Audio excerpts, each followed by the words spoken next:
Hi, everyone. I want to welcome you to the first World's Finest True Believers episode officially on the Geek Ultimate Alliance Network.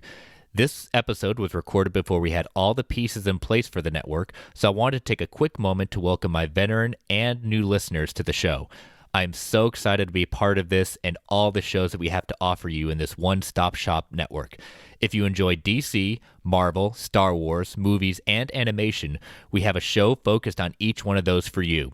To get these shows, all you need to do is subscribe to the network feed, which you've already done. See how easy that was? If you like any of these shows, please think about giving us a review and rate us on your podcatcher of choice. We sincerely thank you for doing this. And now, without further delay, here is the newest episode of World's Finest True Believers.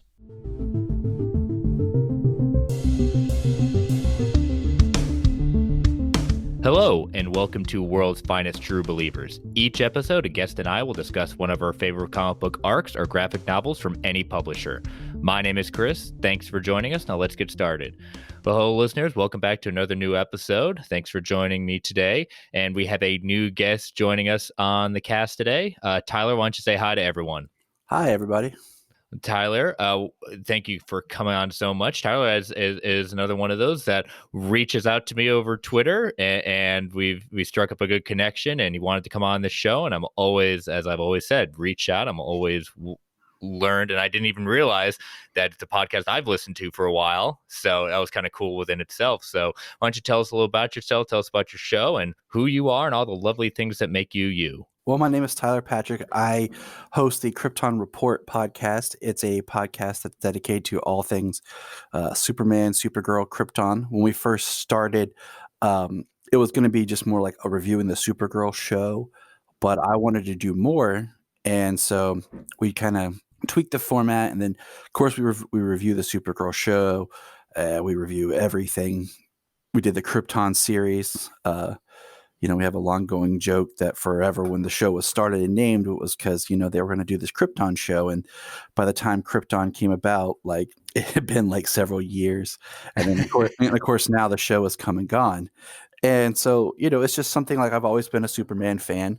I joke I've been a Superman fan since birth. So, so my mom has pictures of me crying next to the washing machine as she's washing my Superman pajamas. And she even had to, she has them put away and she's going to give them to me. She said one day she bought me sweatpants and then cut them and sewed them to make my own trunks because my Superman PJs didn't have trunks and everything. So, yeah, it's just, when you and I, like you said, we made a connection, we were talking.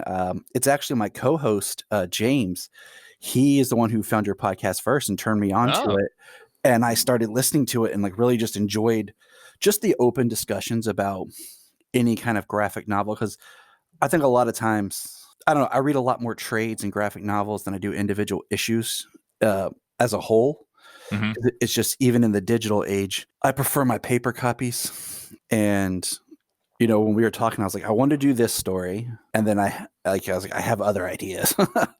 Yeah, that's the joy of this podcast. There's always going to be something else. That's why I wanted to, at least when I created the show, it's like, I don't want to, hopefully, we'll never run out of ideas or never run out of stories. Everyone wants to do one at that point. But, yeah, I mean that's kind of, you're a true blue Superman fan that you wanted those trunks. That is, I tip my hat to you, sir. At that point, that is commitment. That is true commitment to the role. Well, it's just hilarious. Now it's funny, and we won't get into that. I have come down to the trunks are fine in comics, but in live action, I don't feel they work as well. Though they did pull them off with the Kingdom Come style Brendan Routh. Yeah, we have this ongoing debate and discussion all the time because I think sometimes it just depends on how you do it. But in comics, they're fine because they're aesthetically pleasing. But as a kid, I'm I wanted that accurate look. But yeah, I enjoy your podcast. I enjoy listening to the different stories. Especially, it was great because more recently, I had read Lock and Key back years ago. Mm-hmm. And then with the show coming out, I didn't have time to reread it.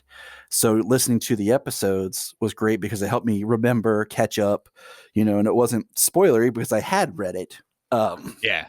So it was just a nice kind of, oh yes, okay, so this is what's going on. So when I, dove back in and started watching the show, I could like remember, okay, so this is what they did in the book, and this is what they're doing different. So it makes a great companion for other things as well.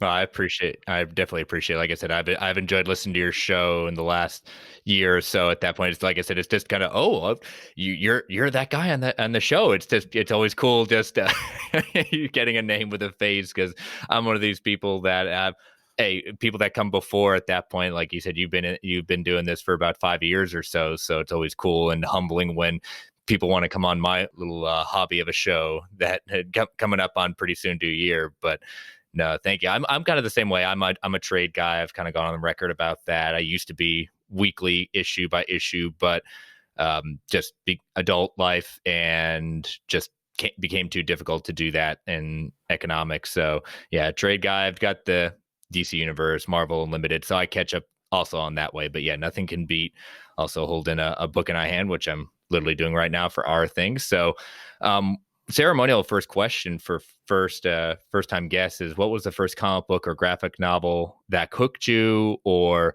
got you back into the genre if you took a break? Okay, so we'll kind of split the question here, because one of my earliest, I was telling my wife the other day, we were watching, I remember one birthday, is I had to be 5, 6, 7-ish, right in there. My aunt and uncle just got me a huge like box full of comics. And it was some Superman, it was some Batman, it was a lot more Batman comics, and it was also a VHS tape of the Superman Fleischer cartoons. And I just remember some of those cover images, and now my brain is crapping on me. But the one image that stuck with me, I still have the issue through all the moves, is the first issue where later I realized that Jason Todd was Robin and that Dick Grayson was not. It's got the cover art is Jason Todd on the ground being beat and Nightwing descending through like a top rafter. And I used to know the number, and I'm drawing a blank right now. It'll come right when we stop recording. It's like, that's it. That's the number. But I remember that, and like, of course, the cartoons. So like comics, like I read and I had, and then for a short period of time, like I stopped reading because the comic shop by my house closed. And it was at that point, I was like a teen, preteen-ish, early 2000s. The comic shop close to me closed. My brother and I found one near my grandparents' house that was like 40 minutes away. So when we'd go down there, we would, go and get stuff. Oh, sorry, backtracking. Another one that's kind of one of those pivotal comic moments is my dad. My dad was in the military, and he used to go sometimes on Saturdays to the uniform shop. And the uniform shop had an old spinner rack, and they would put some comics. And he got me Spider-Man and the Scarlet Spider. And that's when I first learned like it was when they started doing the high gloss. I learned about the Scarlet Spider. Like it was, and I have that issue actually safely put away still to this day. So that was one that got me back into like reading some comics, and I tried to, find it, but they weren't easily to be found. And then skip ahead to, I want to say about 2006, 7, when I moved for college, there was a comic shop nearby, and my best bud, he was started reading, and I got actually back into reading a lot comics. I jumped on when they did Green Arrow Year 1. And I started buying that, and Green Arrow was a character that I just kind of latched onto just because of different stuff in my life that was going on. It was like it was really great to read something a little bit more fresh because he was a character I wasn't as familiar with. And then I really started reading continually at Blackest Night. Superman, I bought all the Superman when Jeff Johns did the Superman Secret Origin. I bought those. Yep. So around the Secret Origin time, because my buddy was a big Green Lantern fan. So he started rereading when Jeff Johns did Green Lantern Secret Origin. And then, so we just kind of were like kind of picking and stuff. But then when Blackest Night came out, we were both so interested. We decided, okay, you buy this group of books, I'll buy this group of books. So we have them all. Nice. And, so from that point, I kind of just kept up with it because the comic shop was right there. Of course, I was older and I could drive, because that was always an issue when you're trying to beg your parents to go somewhere. And Mhm. For those younger listeners, there wasn't always digital comics. No. No. Um, They don't know how good they have it now. and so that helped. And then a shop used to have like 4 times a year they'd have a quarter sale where basically he had just tons of like 80s, 90s, sometimes early 2000s comics where they were 25 cents an issue, and we'd go in there and buy stuff and catch up on stories and build collections. And I've just kind of been working backwards and forwards since then. So that's been a little over 10 years. And of course, the New 52, as much flack as it gets, it was a great point for just kind of trying to start with all the characters at a one single point. Mm-hmm. And the New 52 had its good places. I think Batman was really strong. Wonder Woman was good. Green Lantern didn't feel like it ever really got affected. Aquaman was great. Superman was kind of more of a miss, but that's debatable. Yeah, like you said, New 52 has either you like it or you really could, like you said, you have parts that you like at that point, not everything. Yeah, I'm kind of on that one. But we'll see what happens in the future as things and more things keep coming out with where the future is lying for DC. But I've definitely I've enjoyed Rebirth and the after effects for it. So, like with everything changes with comics, and that's probably a good thing sometimes. I mean, that's the nature of those storytelling. I mean, you think I'm taking I'm doing online classes, and one of them I'm doing is about documentary editing, and the assignment was about you got to pick a not an idea story documentary, and the one that I chose as I watched the Look Up in the Sky story of Superman, and I watched with my wife, who hadn't seen it in years. It's a great documentary, even if you're not a Superman fan. It's a very well put together documentary.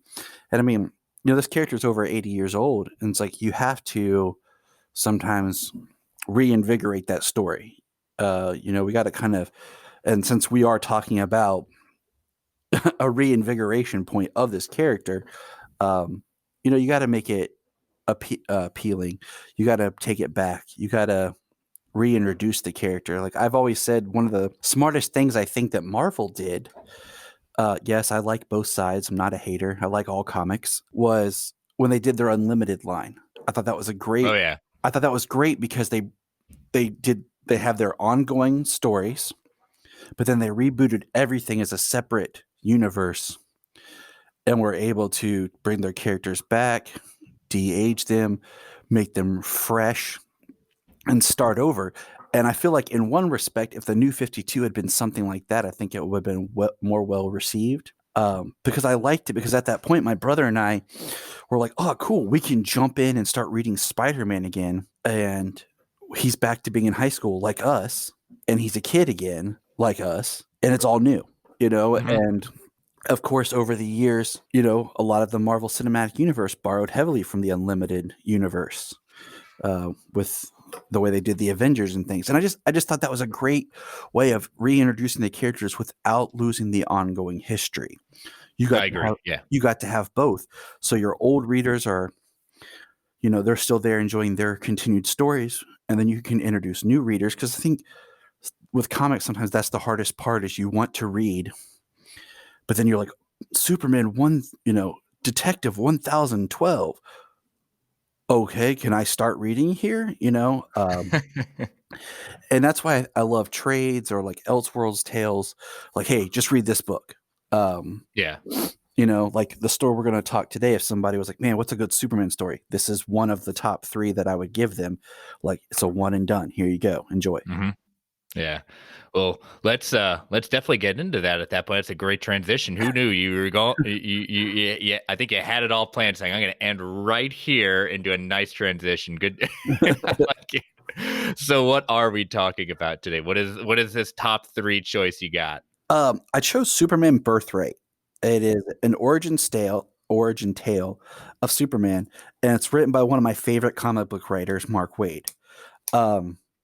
I actually have my issue autographed by Mark Waid, and I have my hardbound collection signed by Mr. Waid himself. Look at that. I got to meet him twice. The first Okay. time he signed my Kingdom Come, and I was really nervous. The second time, I actually had the courage to talk with him, and we did an interview that you can find on the Krypton Report podcast. I can send you the number if anyone's interested. It's been a few years. Definitely. Because in our intro, he gave us a plug in our intro, and I just loved his writing. I even my buddy Phil Parrish from the Capes and Lunatics podcast, he got me into podcasting years ago when we started a Gotham podcast. For my birthday, he bought me some of the Mark Waid's Daredevil run, just because I'm such a fan of Waid's writing. I have it's on my shelf. I didn't grab it. Hold on. Wait, can I get to? Yes. The 100 Things Superman fans should know and do before they die. And the foreword is written by Mark Waid. So it's just, this man loves Superman. Yes. The documentary I referenced earlier, he is one of the writers that is interviewed on it, talking about Superman. So he had a passion for this character. Waid's also famously known for reinvigorating the Flash with Wally West, creating the Speed Force. And, at this time, DC, it's one of those 2000s that this book was one of those stories that, if anyone remembers Walden Books, used to be in the malls. I do. They had buy two, get one free graphic novel sales. And I was shopping one day with my mom, and I bought, this one, Kingdom Come, and the Batman and Robin All-Star Secret Identity. Oh, and I bought the first volume of Alex Ross's Justice. That's what it was. Good choice. All good choices. It was just, that was just like, at that time, like we were out shopping. I walked in the bookstore, they have trades, and that's kind of like where I was leaning towards. I had the sale, and I was like, oh, this is a great time to get some books. So yeah, and we'll get into it. There's some things that I just really love about this story that I wish they would incorporate into a live action. And we'll get there. Oh yeah. There's definitely a lot to like of this book. So yeah. So Superman Birthright was first published September 2003 and ran for a year. So it ended in September 2004, 12 issues. And let me read a quick synopsis for the entire graphic novel. The whole world knows that Superman fights for truth and justice. And why does he? What drives a farm boy from Kansas to divide his life between posing as a mild-mannered reporter and embarking as a career as a superhero? Superman Birthright tells the exciting origin of the Man of Steel, incorporating his vast and colorful legend into a brand new epic tale, a battle to save both the legacy of Krypton and the future of Metropolis. Definitely, just a hint of things to come. And some people say, oh my gosh, another origin story. This one does bring a lot of, it honors the past of what has been done, but it definitely brings some interesting new updates and some just a story that has not been told in this kind of way. So that's I definitely consider a great Superman story to cover. So, let's get into our showrunners for this. We start talking about our writer, Mark Waid. Waid, what are some, you kind of went into some of your favorites at that point. He definitely sounds like he's one of your top artists. Top writers. At that point, you kind of went over, Superman Birthright, the Flash run, and Daredevil. Any other favorites that you have of Mark Waid? Kingdom Come, I think, is just a great story. And the history of just Alex Ross, first of all, is an amazing artist. And I think him and Mark Waid together just made a great book. And just like the story in it of just, you'll probably do that on a different podcast. Well, we actually did cover it actually. So Kingdom Come is probably one of my all-time favorites. I'm about to say you did. That's why as I was saying, I was like, wait, he did do that one. But yeah, so go back and listen to that episode, people. But just that story is strong, and that's where Mark Waid's name stuck out to me. So that's when I was like, okay, what else has this guy done? Because I feel like sometimes without trades, the writer sometimes gets lost when you're just going through individual issues. But because then you don't know all the stories they've done. But when you can pick up the trade and you have this like thick bound and there's their name big in it. But yeah, as far as the artist, I was not someone I was familiar with at the time. Yeah, I definitely I knew the artist a lot because as soon as I picked up, I can't remember. It definitely was before I became even more familiar with it. But yeah, some different stories. I definitely remember this art style from picking it back up. But yeah, so Waid, he entered the comics field in the mid 1980s as an editor and writer for a group called Fantagraphics Books, and then in '87 he was hired as an editor at DC Comics, where he worked on titles like Doom Patrol, Infinity Inc., Secret Origins, and Wonder Woman. He was an influential part of Gotham by Gaslight and kind of is known as to co-create the Elseworlds franchise. As he said, in '92 he began his very celebrated Flash run. He wrote a Metamorpho limited series. He created the character of Impulse. His first project for Marvel Comics was as one of the writers for the Age of Apocalypse crossover. He also co-created Onslaught in the X-Men line. He went into '96 as we kind of our very celebrated Kingdom Come tale with Alex Ross. He then goes back to Marvel and has a very big run on the Fantastic Four that is very celebrated as well. In 2005, he signed an exclusive contract with DC Comics, where he co-wrote the 52 limited series with Grant Morrison, Jeff Johns, Greg Rucka, and Keith Giffen. He became one of the bigwigs, editor-in-chief at Boom Studios, and he's done that for a while. Mm-hmm. He would come back to Marvel, do a run with Doctor Strange. He's earned a number of Eisner Awards. He's worked with the artist out of this book, Leinil Yu, on Indestructible Hulk. He has done some limited series with Ant-Man and the Wasp. So again, I mean, as you said, Waid is just his knowledge of not only DC and like Marvel. He is like an encyclopedia, a walking encyclopedia. Like he is a true blue comic book fan. I mean, the stuff he knows and talks about.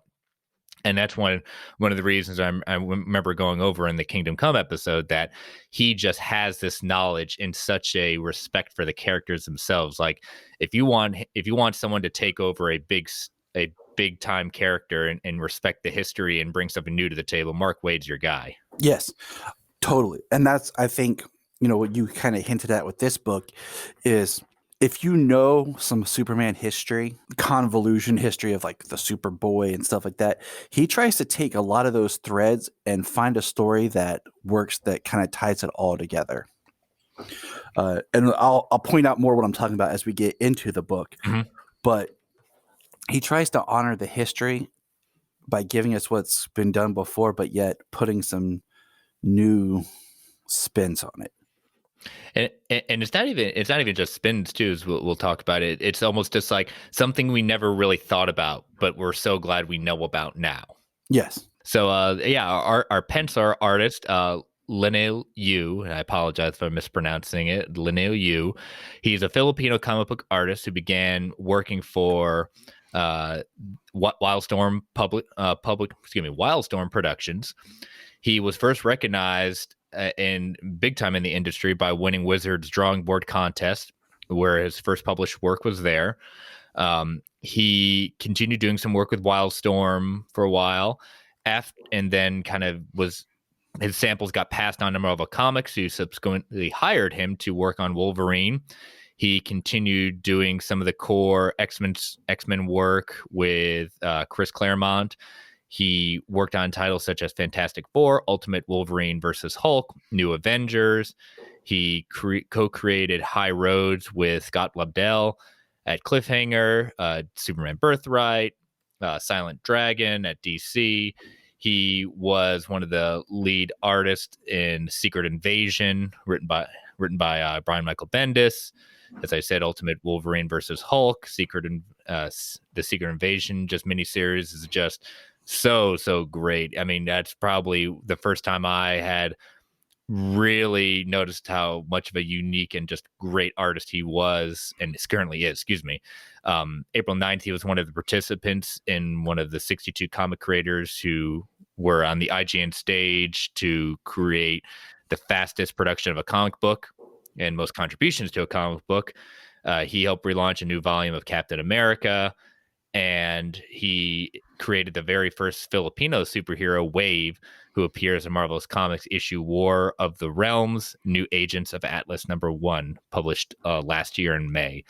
So definitely he is a very, and it seems kind of cliche to say he has a unique style, but he brings a very different style to it. But I really do like his artwork. It's very eye-catching and just awesome. Mm-hmm.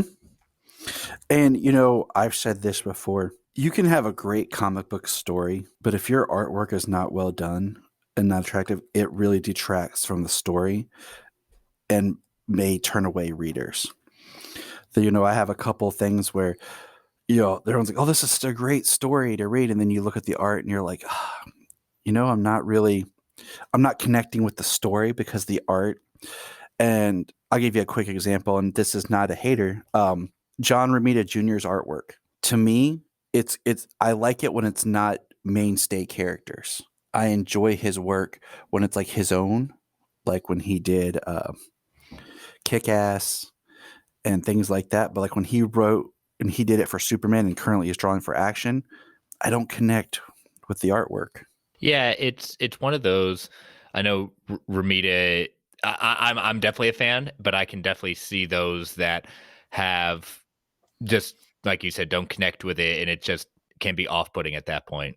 And it's more for just characters like when he did Batman, Superman, like characters that I know. Like to me, I don't know what it is, but like when he does his own stuff, I'm fine with it. So it's just I just use that as a quick example, but because Yeah, artwork it's a preference. it's a very important part of the storytelling. Mm-hmm. I definitely agree with that. Hey everyone. Before we go to the next topic, we're going to head into some ads that help the Geek Ultimate Alliance Network keep the lights on. We don't get to choose what ads come on, and sometimes they can be a bit loud. So I wanted to give you a 3 count in order to give you the opportunity to turn the volume down before they come on. 3, 2, 1. We'll be back in a little bit.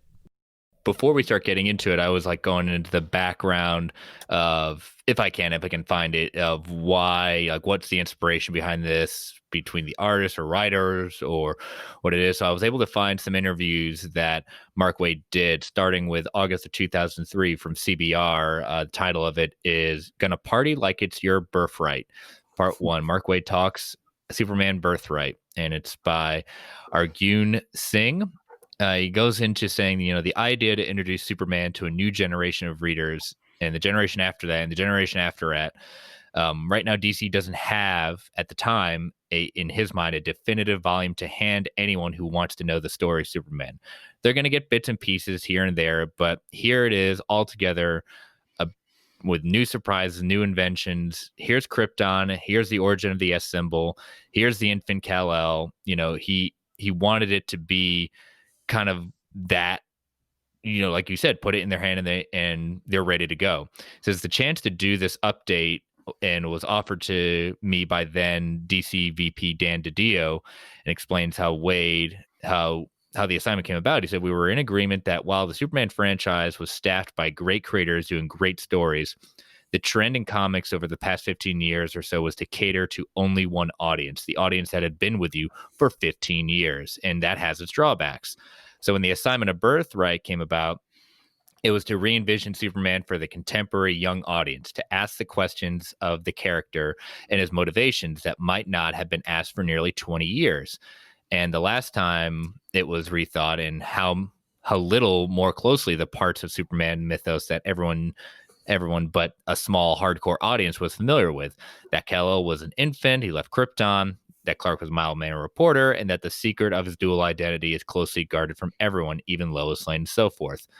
He goes on to admit that the need to reimagine certain elements of Superman says that the core essence of the character is eternal, and he explains that how he perceives Superman, saying that he's a man who does his best he does his best every day to make the world a better place and to help those who can't help themselves. There will always be a need to be inspired by someone like that. I think that his ideas and what he stands for are timeless, but he's always been tweaked for a new generation. If he hadn't been, Clark would still be pounding a typewriter and standing over a teletype for the latest bulletins. Even if you've never read any other interview with Mark Waid, his love of Superman shines through as the interview goes on, and that doesn't mean that he's able to. That doesn't mean that he's able to explain why writing Superman is his dream project. Waid goes on to say, I really don't know how to answer that question other than to point you to the work itself. I love Superman. I want to show why. If I succeed, you'll love him too, and that's all. And that love for Superman seems to have been, in his opinion, seems to have been absent from the lives of many comic book readers in recent years, with Superman comics constantly selling below many of the other and nostalgia comics. But Birthright might be the one to kickstart that idea. Once I got so deeply into the story, I began to realize that part of the problem might be that in this day and age, it seems more unrealistic than ever for someone with these powers and these abilities might actually choose to go public while wearing a big red cape, no less, and explains Waid why Superman isn't connecting. Until now, the answer to that question is, why would he do that? Has simply been, well, because it's the right thing to do. I wanted a much deeper answer than that, and I think we found it, or rather several. The Superman identity is now more tied up in Clark's need to belong to a world rather than to stand apart from it. It's tied to his desire to explore his alien heritage and in a need to find and fulfill his own murky destiny. So I think he hits on a lot of interesting points there. Yes, he does. And, as you were reading that, I was trying to think back, because before this book, this is part of where I was absent from reading. And I'm trying to think back to what was going on in Superman comics. This is early 2000s. And the last big thing that I can think of right now, off the top of my head, was when they did the Superman Blue. And that was in the, 97, I believe. I still have that cover image and I think the electric blue Superman. Yeah. I think that was the late 90s. I also have over on my shelf, my dad found for me the Superman Red, Superman Blue when they did the electric and they split him into two parts. Mm-hmm. The 3D cover, he found that for me one day at the uniform shop. I have that on my shelf. So I'm trying to think where we were, what had happened, because at the point of this book, just in the Superman zeitgeist, we're, I think, 2 seasons into Smallville? Because, that show premiered in fall of 01. So that was a turning point just in the media of the character. And some of the themes that are in this book, I think, kind of reflect in that show, vice versa kind of thing, where they were trying to do a new interpretation of the character. And this was like trying to reinvigorate Superman, period. Because I can't think of the stories, like any big stories before this. Everything I can think of is after this. Mm-hmm. Yeah, it was just like you said, that time where I think Smallville was getting that reconnection back, but like you kind of point out, that time with the splitting of Superman and stuff like that, we had kind of it seemed more gimmicky than a newer reinvention. Right, and then exactly, instead of like giving us some good stories, they're like, okay, what can we just basically, like you said, gimmicky with Superman. And yeah, the more I think about that, I can't even think, because even Superman, I'm trying to look at my shelf here. Yeah, like everything I can think about, is post this story. Like the Jim Lee Superman he did with Azzarello, which it's a hit, love it or hate it book. It's all after Birthright.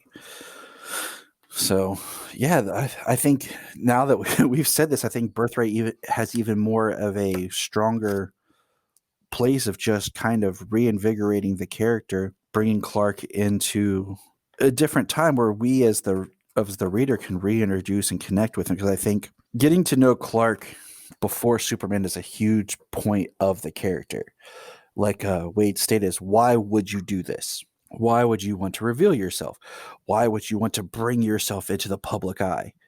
And I think there are themes in this book and I can't remember where I read Mark Waid talk about that kind of were reflected in Man of Steel, the film. Yep. And I remember, and not the spoilers for the book, that something Mark Waid said he wished they had done. That was actually part of our interview. Something that they wish they had done at the end of his book, if they had done in the film, would have been really awesome. And there's another book I feel that, after rereading this, I feel like this is kind of the template to reintroduce Superman. There are certain beats that are in this book that I feel carry over into other reintroductive stories of the character. One being the Superman Earth 1 series, which is another favorite of mine. Mm-hmm.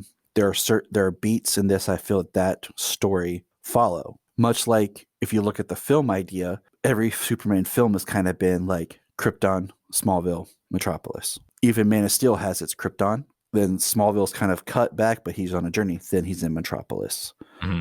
It's like it painted the template for people to follow.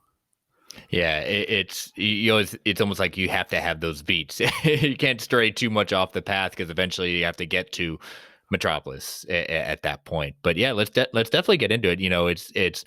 It's when we what characters you have to be familiar with. Well, you really don't need to be too familiar. I mean, most people are going to know who Superman, who Clark is at that point, but you really don't need to know too much going into this because it's going to tell you it's an origin story. So let's get in. Let me turn over the keys to the car to you and kind of as we say, kind of how you want to take it. Talk about your favorite parts, favorite moments. Don't worry about not spoiling. It's all spoiler away. And yeah, just kind of talk to us about your favorite parts of this book. All right. Well, the first thing I love is, of course, the book opens with Jor-El and Lara. And I love, so my son is 5 years old. And ever since he was born, it's like a reconnection with this idea. Because like when my son was born, he had problems and he was put in the NICU. And so the idea of being new parents with your baby and then having to let your baby go, it struck a harder chord with me. Yes, I could totally understand why. And so anytime like having to reread this kind of like the sacrifices and the choices that Jor-El is making, and I feel like there is a lot of, in these panels, there's a lot of emotion. Like we're cutting between like a war, a battle, something crazy, going on Krypton.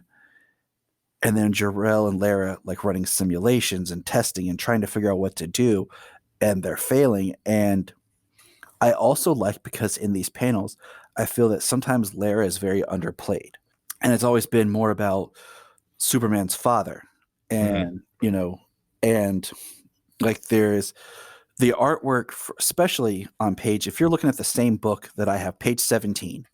Let's check, so make sure we're together. It's 4 panels, baby Kal-El at the top. Yep. Okay. I love the symmetry look of the parents both having a hand on their child, saying goodbye, and then the panel underneath it of the child looking up and seeing both parents. The parents holding their son, and I feel that both parents that have invested in the child and play a role of his departure. And it brings them both as stronger characters. I love that we see him get shipped off, and we're seeing the ship, and then we cut to 25 years later. Yeah.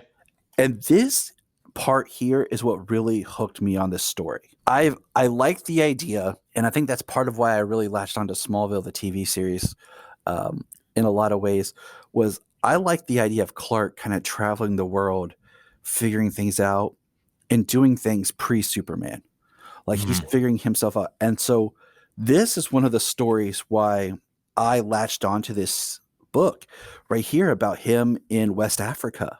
And, there is a class division and a war going on, and he's there to interview this leader and, get his story. And he says, "Call me Kobe." And, he learns of what they're dealing with. He's learning their history. And I think that shows depth to Superman, because, the character I like when we see that Clark is an intelligent person.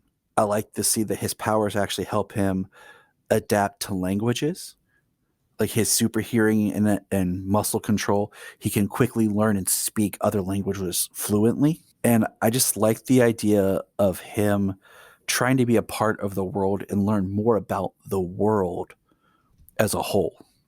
Before he decides to take to the sky and save people, he's learning what the people deal with on a daily basis around the world. Yeah, and I think that kind of comes with just who he's trying to figure out who he is at that point. He's trying to find that connection. He knows just who he is not of this world.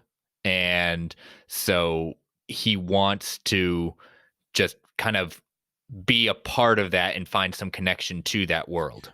Yes, and it's worth noting yet that he doesn't know his Kryptonian heritage. In this story, he doesn't know, and we're going to get to a page here in a minute that kind of helps fill in some gaps here.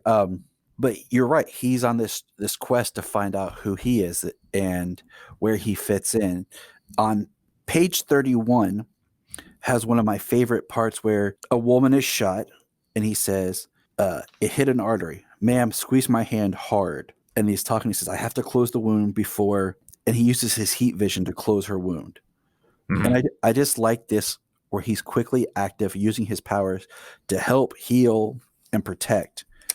And it's, he's openly using them as well as trying to not, it's one of those, he's in that point where he's like, man, they can see me. What do I do? Yeah. And but he knows he has to do the right thing. He wants to save a life. He wants to protect. And that's kind of him trying to figure out how do I do both? Because there's a scene on page 32 where he has Kobe in a van. He says, "Is anyone hurt?" And the shot is his bag just ripped with bullets, and he's trying to show, "Oh no, I'm good, I'm good." And he's trying to convince them, "Oh, I'm fine. My shirt just got," he's trying to do his bumbly kind of lies, like, "Yeah, I'm good." And yeah. He gets Kobe out, but Clark is now, he's invested in this situation. And so I like that Martha and him are in this open communication. Like, I really like the relationship he has. He's emailing his mom, and we see him just kind of enjoying Africa. And so on page 37, this is one of those things that a lot of people I actually put this up on our Krypton Report page that's talk with. People have issues with. And, I talked to Mark Waid about this, and I like this idea. Now, I'm not going to preach or anything like that, okay? Because I'm not. Like, my wife had some medical issues, and she decided that she was going to try veganism. And she has pulled me into it as well. And we've done our research and done our homework about a lot of things. And so I thought this was interesting, the idea with Clark's vision that living things have an aura, a life energy, and that he can see that. And when things die, he can see that death energy, and that he can't. And because of that, Clark is a vegetarian in this. And I think it's a very interesting way of putting it. It's very subtle too. But it's a theme throughout the rest of the story. Yes, it plays a part later here. And I thought that was a very interesting just idea and takeaway. Because, if we go back, they've talked about Superman's aura and why, it protects his costume and things like that. So the idea of his vision being able to see life energy, especially in a DC field world where we have the red, the rot, the green, it's not like a far-fetched idea. It's not at all. It's not something where you're like, what is this? And I think it was just something that was added that I can agree with. I can get behind this Superman, this idea, and why he's choosing this. Like I said, I'm not being preachy. I mean, we all. No, I don't think you are. We all make our decisions. I know that the vegan diet has helped my wife and my health, and it's all about moderation. And I'm not, like I said, not preaching, not going down that road.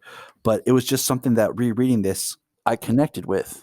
I mean, that's the point of these stories. Is at some point, I mean, one of the biggest reasons why a lot of stories are your favorites is because in some way you have found that personal connection. And so even if it's as simple as that, there's nothing wrong with that, and nor should anyone kind of minimize that. That is one of your connections, but it's just part of your journey into the story. And especially if it plays a part in the story. Like if you make a change just to make a change, sometimes it doesn't connect. But when it has a larger impact and everything, there is something so much stronger about that. As the story goes, we learn that Clark basically has like a tablet that has Krypton history. Mm-hmm. And he's talking to his mom in these pages, and he's trying to discern it. But he sees a lot of like war images, and he sees the symbol, and he's trying to figure out what it means. And, he's talking about, it's my legacy, it's part of my family. And, it's Mark Waid in this story that creates the idea that the symbol of the House of El means hope. Mm-hmm. And, one thing that annoyed me in Man of Steel is where he says it's not an S, and she goes, well, here it's an S. Well, it's only an S in English. Very true. You know what I'm saying? Like, for in that kind of like, if he's another culture, they're I always kind of think back to Led Zeppelin's album that had all the symbols on it, and the one symbol looked like the word Zoso, and people would say Zoso, and like, no, it's a symbol. My dad was a big Led Zeppelin fan. And so with that same idea, it's like, it's just like when you see anything from other cultures, yeah, it might be something that we're familiar with because you can only write and scribble lines in so many ways. But just because in my language it's an S, it doesn't translate that it's an S for them. Like it's something Mm-hmm. different. So that was always something that kind of bugged me. And it was a way of just reflecting an image, and as we get into more Kryptonian symbols and like different, if you look up, from Krypton, the series, or just, they're kind of letterish sometimes they're more symbol and they use different things.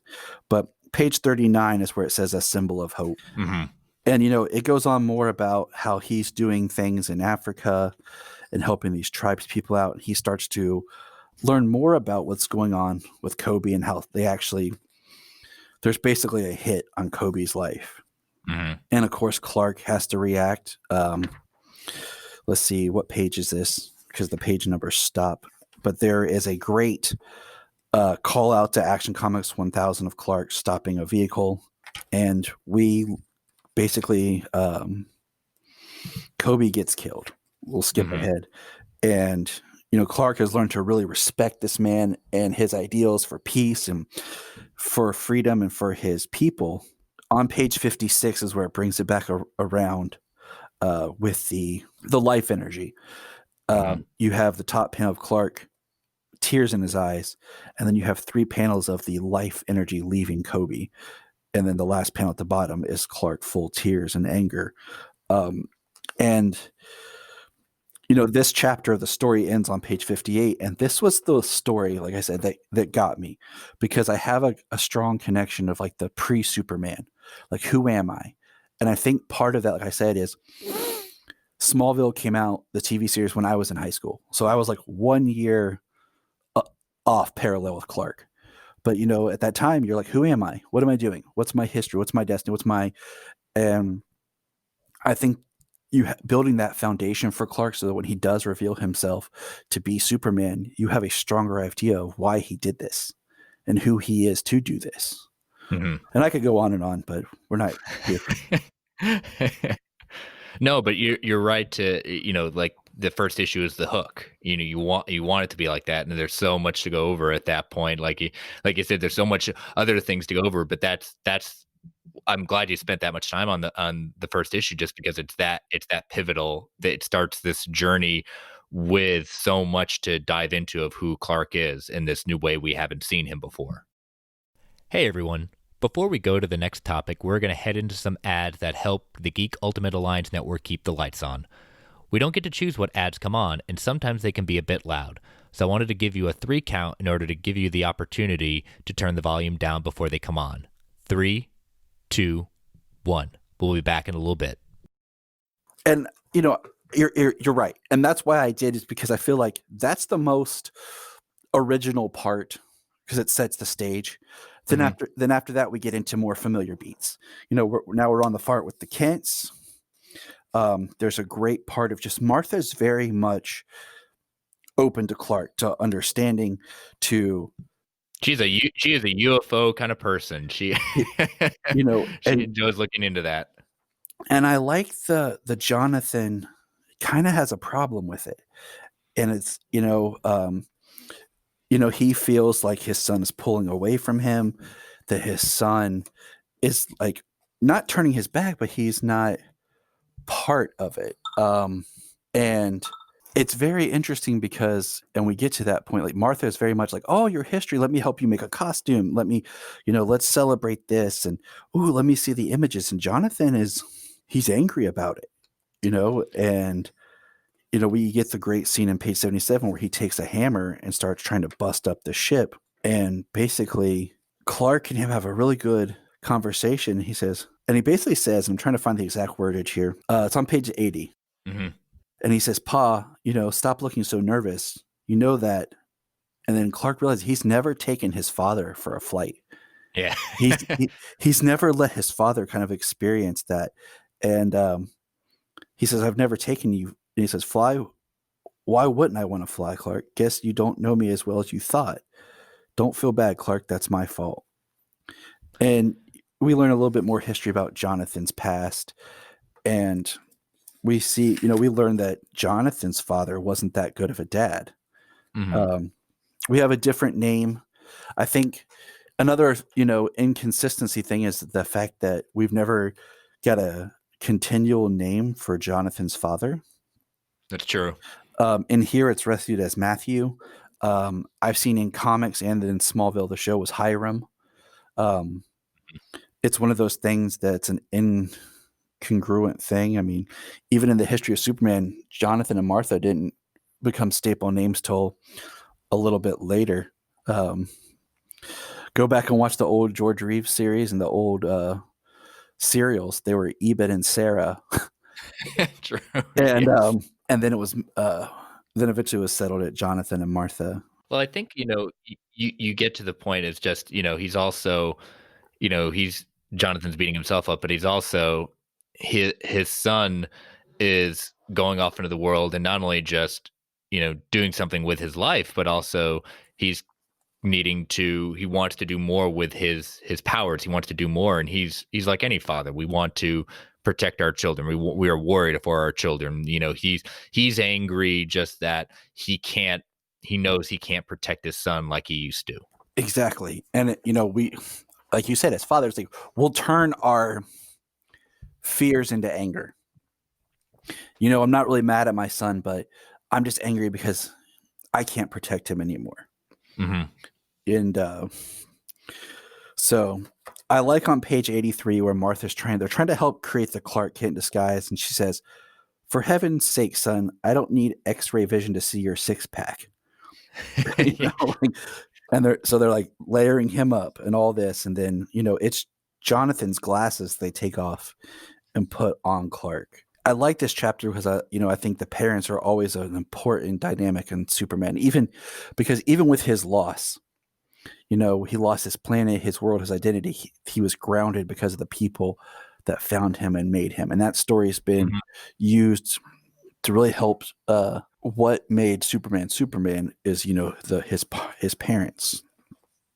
And I won't spend as much time kind of breaking down the Metropolis stuff because, it's very similar beats of him meeting Lois, him meeting Jimmy.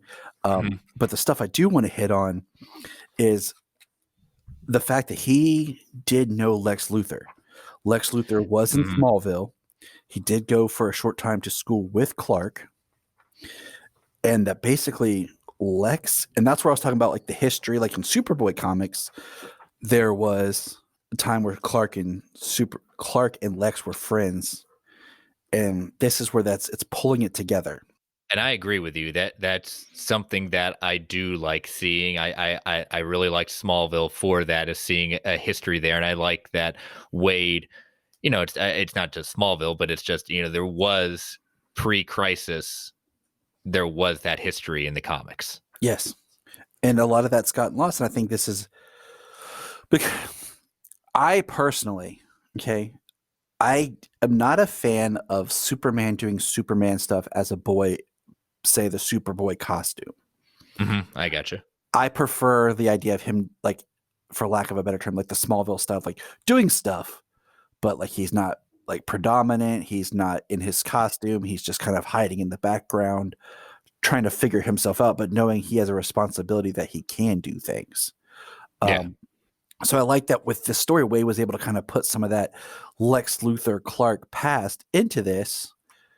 That was, predominantly in the Superboy stories. Mm-hmm. And we find out that Lex doesn't recognize Clark, and he's basically pushed those memories of what happened to him in Smallville out of his brain. And it hurts Clark's feelings because he's trying to figure out.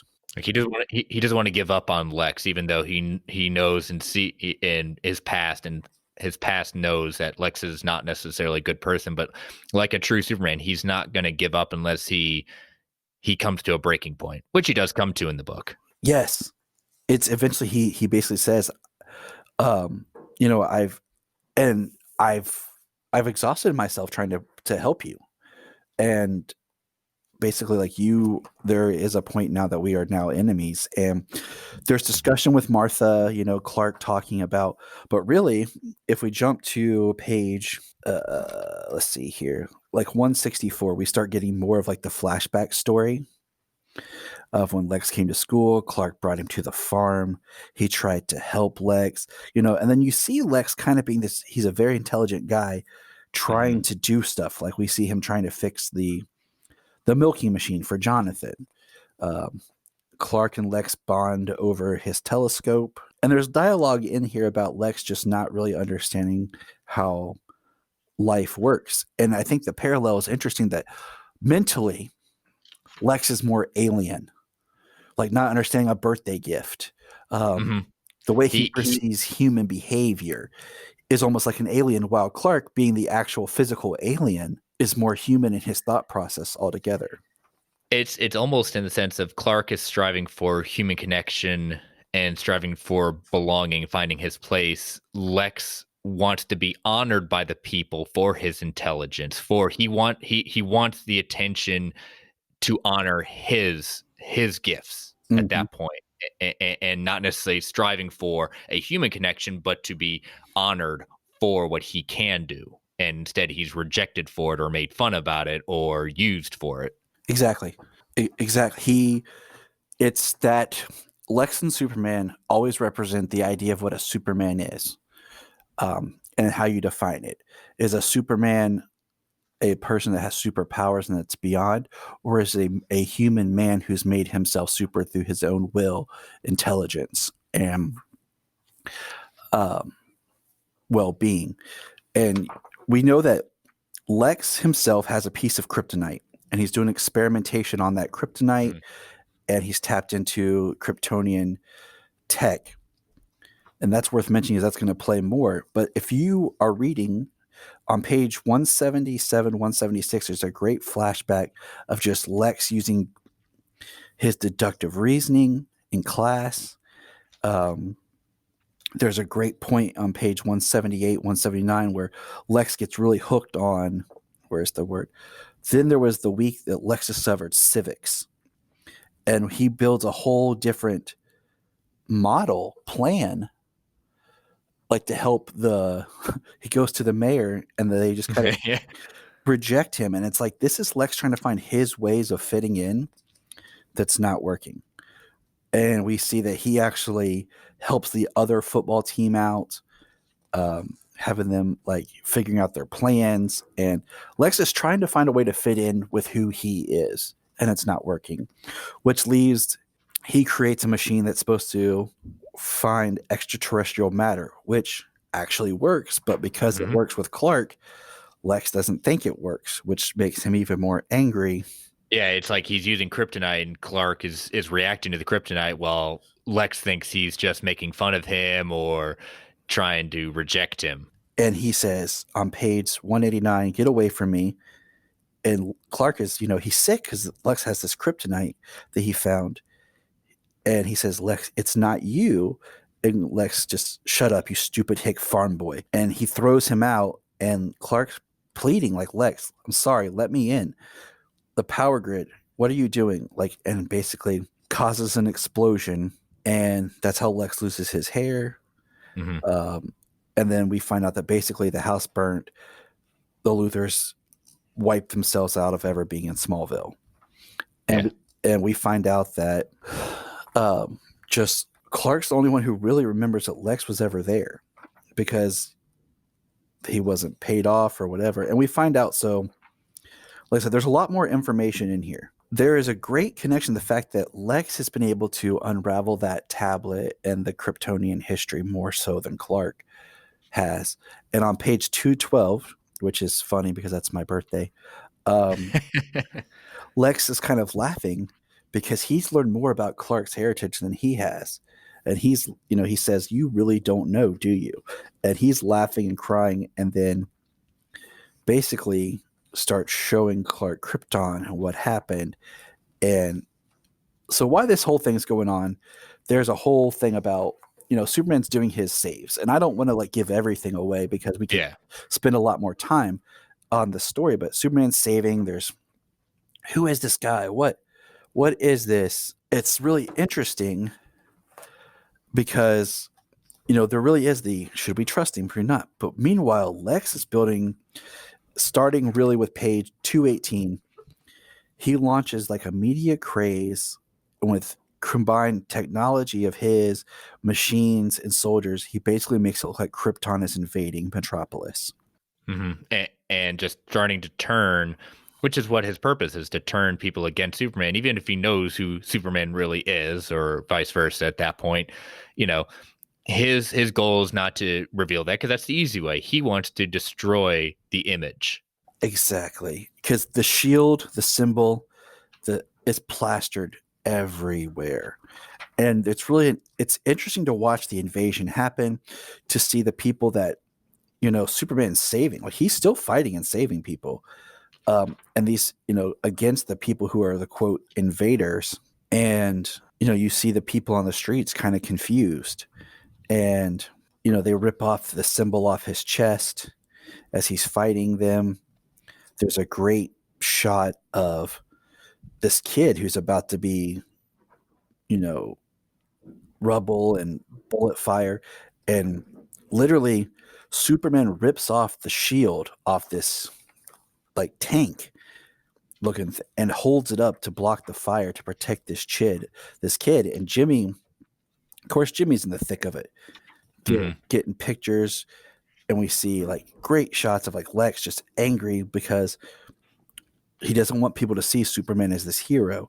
They want him to look as the invading force. Yeah, even kind of right before that, I like, that, what is it? Clark's at his low point. Lex has created this army. He's turning everyone against Superman. Clark writes this hastily written thing to Perry White saying, I quit effective immediately. Lois says, why are you taking the easy way out? Why are you doing this? You're a better person than this. And, you see Clark holding his cape, his flying above everything. And then he says, like hell, he's not going to go down without a fight now. He's not going to let Lex and this army that we've ended up being, it's not as big of an army as we think, but he's not going to let him tarnish what he believes his history is. Except, it's, and it's also the idea of that is my history, but at the same time, that is not me. Yeah. This symbol is my family, but I am who I am here. And this is why. And, on page 261, we have the crowd of people that are fighting back against the invaders, holding Superman's torn symbol from his chest, basically saying this, he's with us. We know the truth. We know what you're trying to do. We have on page 262, Lois finding the kryptonite, and it's actually, Luthor's been using it as a radiation to depower Superman during the battle. Mm-hmm. And so once Lois gets that, boom, Superman's back. And he's taking back the power. He's stopping all these fake soldiers, all these people who are pretending that they're invading. And I think it's awesome when Jimmy hands him back his piece of his costume and he just uses his heat vision. Yeah. I'm not sure how that works, but nope, we'll go with comics at that point. But that final kind of battle between Lex and Superman is I wouldn't say brutal, but it's definitely a good fight at that point. But I love how Clark gets to see his parents for what he understands for the very first time, and just that he gets to see them and speak to them in a way. That is the culmination of this story. That just the other part that just I think separates this story so much from everything else is, page 277. There's a great point where Superman is confronting Lex, and he says that I think he just wants someone to talk to, because Lex feels so distant from everything, and we're in this. Lex is going crazy basically, and there's kryptonite around, and Clark and him, and this is like you said. This is where Clark sees the images because of Lex's machine and tampering. He's able to actually bend time. And Clark is seeing his parents put him in the shuttle. So while Clark is physically fighting with Lex, who has basically kryptonite poisoning, you have the destruction of Krypton behind them. And there's this great shot of it's a mixture of Kryptonian and English writing, and it's Clark looking at his parents. And in the panel, you have Jor-El and Lara say, it's back to the earlier panel saying, we'll never know. And then the next panel is Clark speaking Kryptonian. And then that's where it leaves us. But then we get this great Daily Planet editorial with Perry and and Lois and Clark together, and it says Daily Planet, Luthor indicted by Lois Lane and Clark Kent. But then the book, and it's an emotional beat, and I think it's a great one. Is page 287 and 286.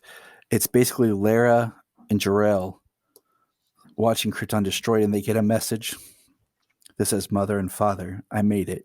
That is the best way to end that at that point. The parents knowing that.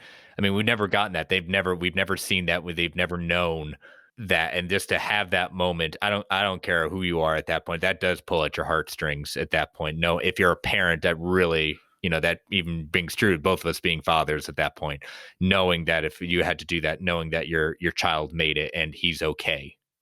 I mean, the last panels of this story is them two in a loving embrace, their hands crossed over the shield. And if you look at it as a bookend, if you go back to the beginning, the book opens with Krypton. It ends with Krypton. And the last things we get from his parents, is the last thing they say is, "We'll never know." And then it ends with them getting confirmation. He made it. Tears. Hey everyone. Before we go to the next topic, we're going to head into some ads that help the Geek Ultimate Alliance Network keep the lights on. We don't get to choose what ads come on, and sometimes they can be a bit loud. So I wanted to give you a 3 count in order to give you the opportunity to turn the volume down before they come on. 3, 2, 1. We'll be back in a little bit. It's a great, it really is. Mark Waid definitely knows it. He could have just ended it with the victory lap at that point, but that was important. That was something I didn't see coming when I first read it, and it was a great way to end this outstanding 12-part story. Kind of looking at its impact after the initial release. Originally this was intended to be kind of a non-canon kind of non-canon version of the origin, just kind of like an update at that point, but not necessarily canon. But soon after, they decided to make it canon and replace the very infamous and very famous John Byrne's Man of Steel series as the new updated canon. And then until 2005, 2006, the Infinite Crisis crossover and the release of a new origin story, Superman Secret Origin, it's kind of been not canonized, and they're doing their different ways, but still it is a great story. Just canon, not canon, I don't care. It is an awesome story. I did find an interview from the blog Voices of Krypton about Mark Waid, Birthright turns 10, he said he's perceived as the big square Boy Scout, and that was at least part of the purpose of Birthright, to try to overturn that perception somewhat. When he was first created, he was a crusader for social justice. He was actually somebody who would walk the walk as well as talk the talk. Not brutal, but certainly efficient at what he did. He just became more mannered over the years and sort of sanitized. We took all the corners off that character, and in doing so, we also managed to jettison the answer to the question, why does he do this? That was the purpose of Birthright, to give him some sort of context. It should be clear in Birthright the reason he puts on the suit, and that reason he goes out and actually uses his powers to make the world a better place is because it's the only way he knows to connect with humanity. That's his connection. We all need to feel we're a part of something, and there's no time that we feel more a part of something than when we're doing it, when we do our best, and when we're letting our light shine. That's beautiful. It's from the master himself, the writer himself. So that is I wanted to leave that to the end of looking at, because I was like looking at the impact of what does it have after. Yeah, it's canon, not canon, who cares? But I like 10 years later, that was his reason behind it. That's the impact he feels the story has. And to me, I almost say that it's not. To me, I look at it as like not canon, because it started out not canon, then they tried to make it canon, and then just a couple years later they reversed that. So looking at it as kind of an Elseworlds origin, I think it gives it a stronger, longer impact, because so much stuff gets rewritten in the long run. Yeah, like we talked a little bit about Rebirth.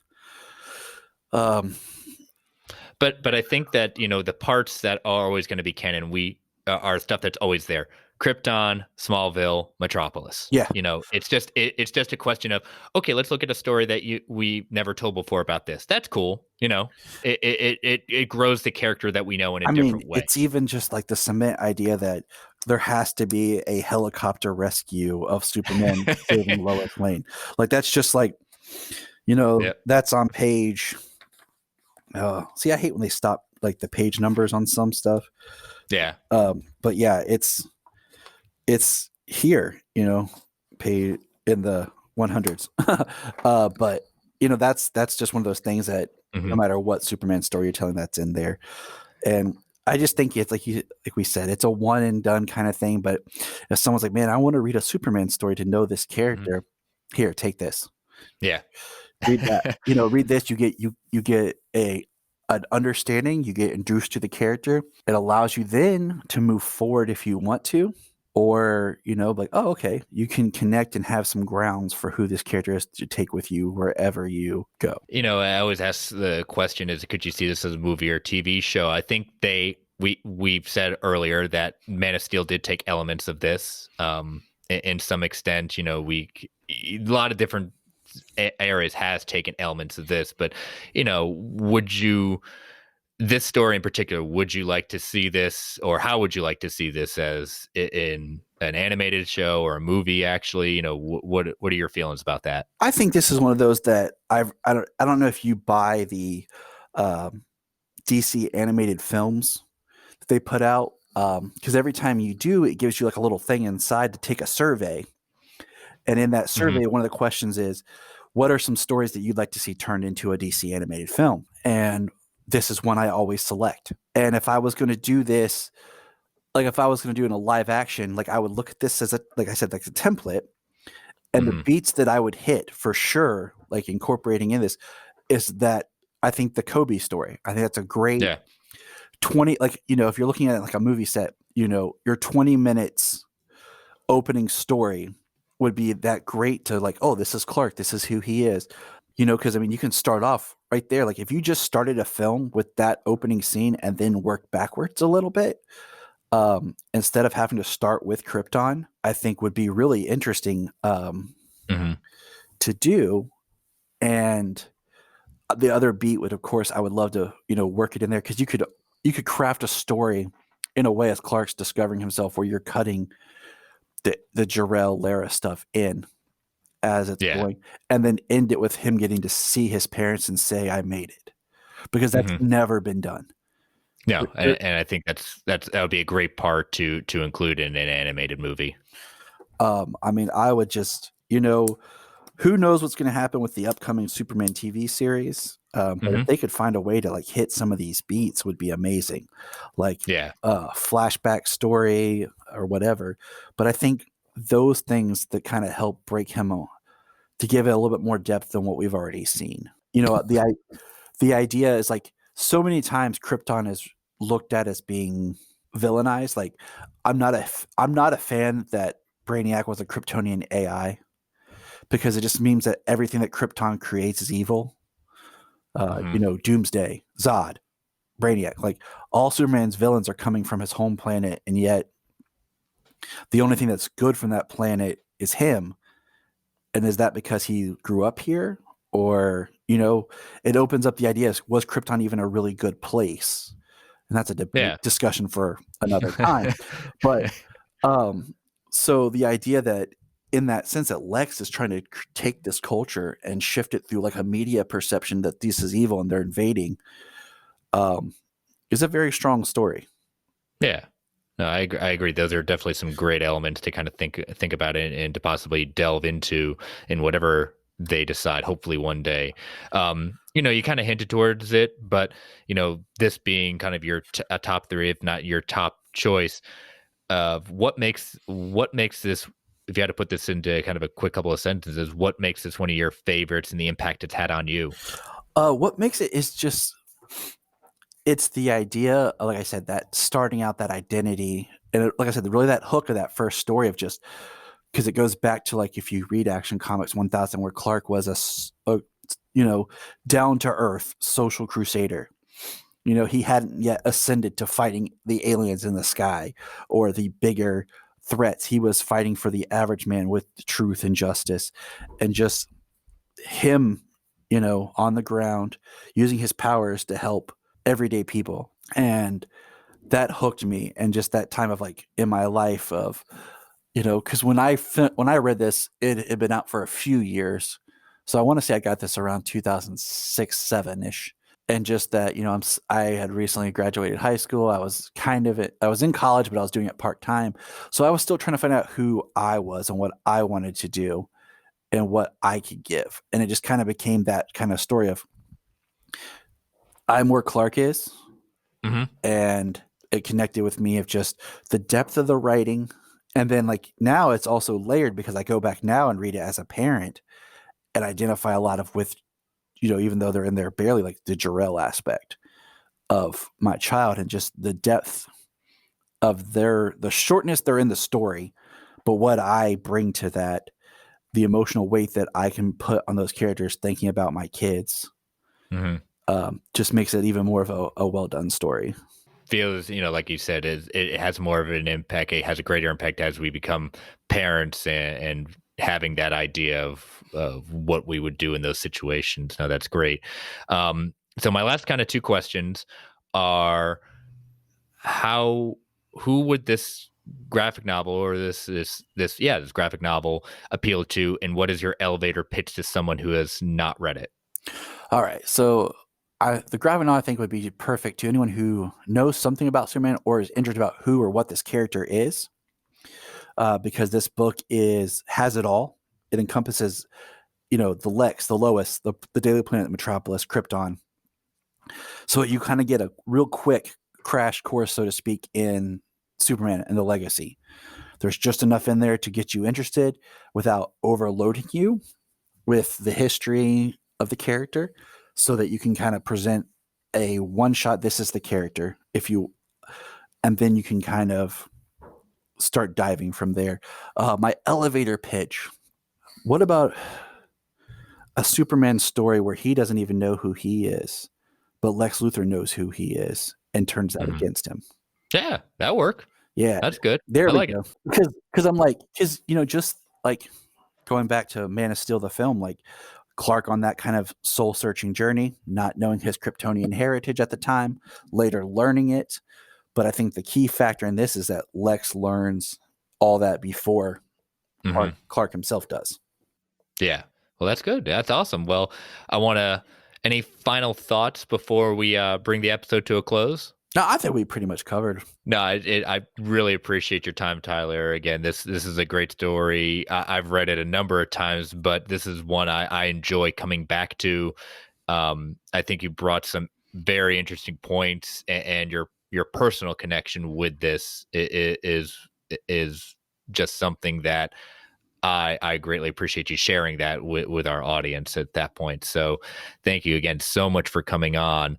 And before we say our official goodbyes, why don't you tell people how they can follow you, plug your show again, and yeah, we'll go from there. So you can follow me on Twitter, Facebook, all that. At my personal stuff is at JTY Patrick, for J Ty Patrick, or look for Krypton Report. We're on Facebook, Twitter. You can email us, kryptonreportpod@gmail. Anywhere you get podcasts, you can find us. I look more at the Twitter and Facebook for that. And yeah, check it. We're about to do a show here. We've been trying to pitch. We're going to have a really interesting debate on hope, ideology, and symbolism of like Superman opposed to a different character. Just because our whole schedule was built at this time was around the Supergirl show. Each episode we were kind of reflecting that show as well as the comics. But since that stopped and we're not getting new comics right now, we're kind of like, we're kind of really shuffling our schedule. And this episode kind of was birthed out of a different idea. Recently we just had a crossover we completed for the Red Sun animated film with the Last Sons of Krypton podcast. Nice. We discussed the book and then we discussed the animated film. So we just did that recently. And yeah, it's if you like Krypton, Superman, Supergirl, anything, we talk about all that over there, as well as anything else DC that comes along.